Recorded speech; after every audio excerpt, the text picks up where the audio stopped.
అందరికీ నమస్కారం అండి. ఈ వీడియోలో 2025 సంవత్సరంలో మహాశివరాత్రి పండుగ ఎప్పుడు వచ్చింది, ఏ తేదీని జరుపుకోవాలి, ఇంకా ఈ రోజు ముఖ్యంగా శివయ్యకు నిర్వహించే నిశితకాల పూజా సమయాల గురించి, ఇంకా ఈ రోజు ముఖ్యంగా ఆ పరమేశ్వరుడికి 4 జాముల్లో పూజలు అనేటివి నిర్వహిస్తూ ఉంటామండి. కాబట్టి ఆ 4 జాముల పూజా టైమింగ్స్, ఇంకా ఈ రోజు ఉపవాసం ఎప్పటి నుండి ఎప్పటి వరకు ఉండాలి, జాగరణ ఎలా ఉండాలి, ఇంకా ఈ రోజు పాటించవలసిన నియమాలు ఏమిటి, మహాశివరాత్రి ప్రాముఖ్యత అన్నీ కూడా మనం ఈ వీడియోలో అయితే క్లియర్గా తెలుసుకుందామండి. అందుకని వీడియోని ఎవరు కూడా ఎక్కడ కూడా స్కిప్ చేయకుండా చివరి వరకు అయితే చూడండి. అలాగే మన ఛానల్ని ఎవరైనా ఫస్ట్ టైం చూస్తూ ఉంటే ప్లీజ్ తప్పకుండా అయితే సబ్స్క్రైబ్ చేసుకోండి.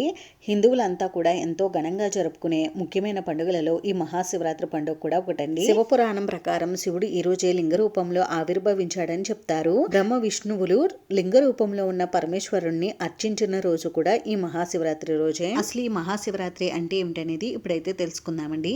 దేవతలు రాక్షసులు కలిసి అమృతం కోసం క్షీరసాగరం మదనం చేసినప్పుడు క్షీరసాగర మదనంలో మొదటిగా వెలువడినటువంటి గర్లాన్ని తన కంఠాన నిలుపుకున్నందున నిద్రిస్తే విషం శరీరం అంతా వ్యాపించే ప్రమాదం ఉన్నందున పరమేశ్వరుడికి నిద్ర రాకుండా దేవతలు అసురులు అందరూ కలిసి 5 జాముల కాలం ఏకదాటిగా ఆడి పాడారట.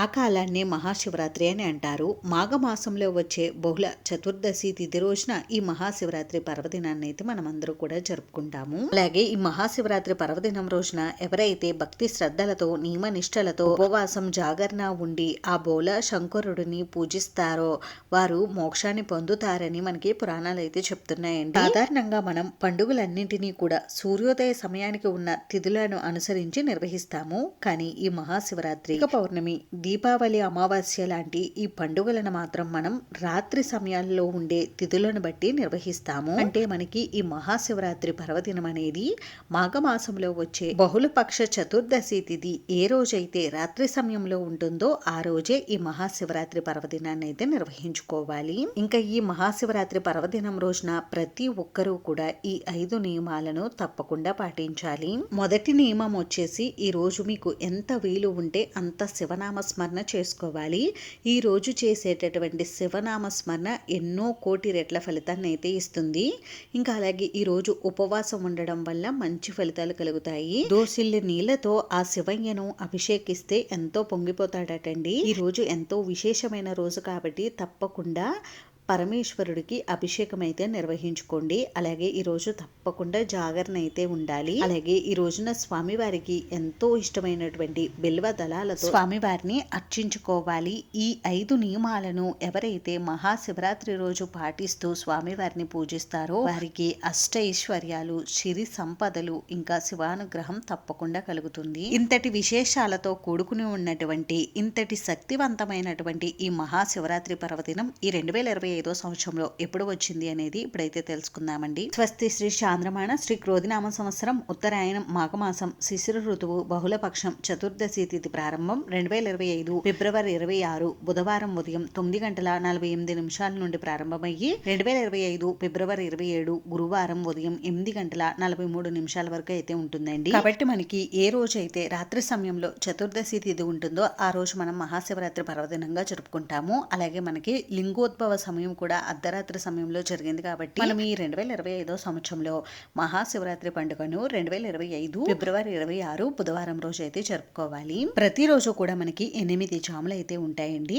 ఉదయం 4 జాములు, ఇంకా రాత్రి 4 జాములు. ఇంకా ఈ మహాశివరాత్రి రోజున ఉదయం ఉన్న 4 జాములు మనం ఉపవాసం ఉండడానికి, ఇంకా రాత్రి సమయంలో ఉండే 4 జాముల్లో నిశితకాల పూజకు ఇంకా జాగరణకు ఉపయోగించుకోవాలి. ఇంకా ఈ మహాశివరాత్రి రోజున మనం రాత్రి సమయంలో చేసే 4 జాముల పూజను ప్రహర పూజా సమయాలని కూడా అంటారు. ఇప్పుడు ఈ 4 జాముల్లో పూజ ఏ సమయాలకు నిర్వహించుకోవాలి అనేది ఇప్పుడైతే తెలుసుకుందామండి. ముందుగా మొదటి జాము పూజా సమయాలు వచ్చేసి 2025 ఫిబ్రవరి 26 బుధవారం సాయంత్రం 6:19 నుండి 9:26 లోపు పూజ చేసుకోవాలి. ఇంకా మొదటి జాములో స్వామివారిని ఆవు పాలతో అభిషేకించి అభిషేకానంతరం గంధం లేపనంతో అలంకరించి ఓం నమః శివాయ అనే మంత్రాన్ని పఠిస్తూ స్వామివారిని తామర పువ్వులు, బిల్వ దళాలతోటి పూజించి అర్చించుకోవాలి. పూజ పూర్తయిన తర్వాత స్వామివారికి కట్టె పొంగల్ని నైవేద్యంగా సమర్పించాలి.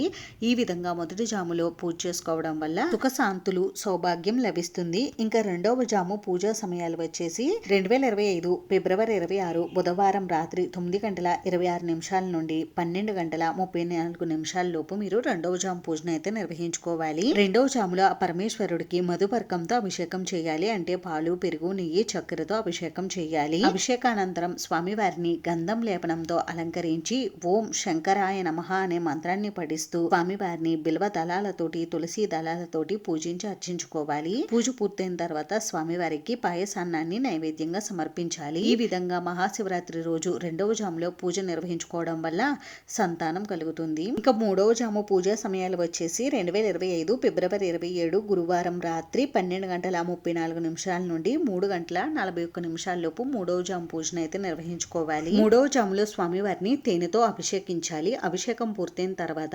పచ్చకర్పూరం, చందనం కలిపినటువంటి లేపనాన్ని స్వామివారికి అలంకరించాలి. ఇంకా ఈ మూడవ జాములో ఓం మహేశ్వరాయ నమః అనే మంత్రాన్ని పఠిస్తూ స్వామివారిని బిల్వ దళాలతోటి, మల్లె పువ్వులతోటి పూజించి అర్చించుకోవాలి. పూజ పూర్తయిన తర్వాత నువ్వులతో చేసినటువంటి తీపి పదార్థాన్ని స్వామివారికి నైవేద్యంగా సమర్పించాలి. ఈ విధంగా మూడో జాములో పూజ చేసుకోవడం వల్ల అపార సంపద, అఖండ ఐశ్వర్య ప్రాప్తి కలుగుతుంది. ఇంకా మహాశివరాత్రి రోజు నాలుగవ జాము పూజా సమయాలు వచ్చేసి 2025 ఫిబ్రవరి 27 గురువారం తెల్లవారుజామున 3:41 నుండి 6:41 లోపు మీరు నాలుగవ జాము పూజను అయితే నిర్వహించుకోవాలండి. ఇంకా ఈ నాలుగవ జాములో స్వామివారిని చెరుకు రసంతో అభిషేకించి అభిషేకానంతరం గంధం, పచ్చకర్పూరం కలిపినటువంటి లేపనంతో అలంకరించి ఓం రుద్రాయ నమః అనే మంత్రాన్ని పఠిస్తూ స్వామివారిని మల్లె పువ్వులు, తామర పువ్వులతోటి పూజించి అర్చించుకోవాలి. పూజ పూర్తయిన తర్వాత స్వామివారికి అన్నం నైవేద్యంగా సమర్పించాలి. ఈ విధంగా స్వామివారిని నాలుగో జాములో పూజించడం వల్ల కుటుంబ సఖ్యత కలుగుతుంది. ఈ విధంగా మహాశివరాత్రి రోజు 4 జాముల్లో పూజనైతే నిర్వహించుకోవాలి. ఒకవేళ మీకు 4 జాముల్లో స్వామివారికి నేను చెప్పినటువంటి అభిషేకాది ద్రవ్యాలతో పూజ చేసుకోవడం, పువ్వులతో పూజ చేసుకోవడం కుదరకపోతే మంచి నీటితోనే మీరు స్వామివారికి అభిషేకం నిర్వహించుకోవచ్చు. ఒకవేళ మీకు 4 జాములు పూజ చేసుకోవడం కుదరకపోతే మీకు నిశ్చితకాల పూజా సమయం గురించి చెప్తాను. ఆ కాలంలో మీరు పూజ చేసుకున్న మంచి ఫలితాలు కలుగుతాయి. అసలు ఈ నిశ్చితకాల సమయం అంటే ఏమిటి అని అంటే లింగోద్భవం జరిగిన కాలాన్నే నిశ్చితకాల సమయంగా మనం చెప్పుకుంటాము. అయితే ఈ సమయంలో మనం స్వామివారిని పూజించినా, అభిషేకించినా కూడా ఎన్నో రెట్ల ఫలితం అయితే కలుగుతుందండి. అంటే స్వామివారిని మనం ఈ రోజు 4 జాముల్లో పూజించలేకపోయినా, లేదు అంటే ఉపవాసం ఉండలేకపోయినా ఈ సమయంలో స్వామివారికి శివాభిషేకం, బిల్వదళాలతోటి పూజ చేసినా చాలా మంచి ఫలితాలు అయితే కలుగుతాయి. నిశ్చితకాల పూజా సమయం వచ్చేసి 2025 ఫిబ్రవరి 26 బుధవారం రాత్రి 12:09 నుండి 12:59 లోపు మీరు ఈ నిశ్చితకాల పూజ అనేది చేసుకోవచ్చు. ఇంకా ఈ మహాశివరాత్రి రోజు ఉపవాసం ఉన్నవారు ఉపవాస దీక్షను ఎప్పుడు విరమించుకోవాలి అని అంటే మరుసటి రోజు అంటే ఫిబ్రవరి 27వ తేదీ గురువారం రోజు సూర్యోదయం లోపలే మీరు ఉపవాస దీక్షను అయితే విరమించుకోవాలి. ఉపవాస దీక్షను ఎలా విరమించుకోవాలి అని అంటే మరుసటి రోజు మనం సూర్యోదయానికంటే ముందుగానే స్వామివారికి పూజ చేసుకుని స్వామివారికి మహా నైవేద్యంగా సమర్పించి ఆ తర్వాత గోమాతకు పశుగ్రాసం తినిపించి ఇంకా మూగజీవాలకు లేని వారికి కూడా ఆకలిని తీర్చి ఆ తర్వాత మాత్రమే మనం ఉపవాస దీక్షను అయితే విరమించుకోవాలి. ఈ విధంగా చేయడం వలన మనకున్నటువంటి గ్రహ దోషాలన్నీ కూడా తొలగిపోతాయి. అంతేనండి, చూసారు కదా. ఈ వీడియో మీకు నచ్చితే ప్లీజ్ లైక్ చేసి, షేర్ చేసి, సబ్స్క్రైబ్ చేసుకోండి. వీడియోని చివరి వరకు చూసినందుకు చాలా థ్యాంక్స్ అండి.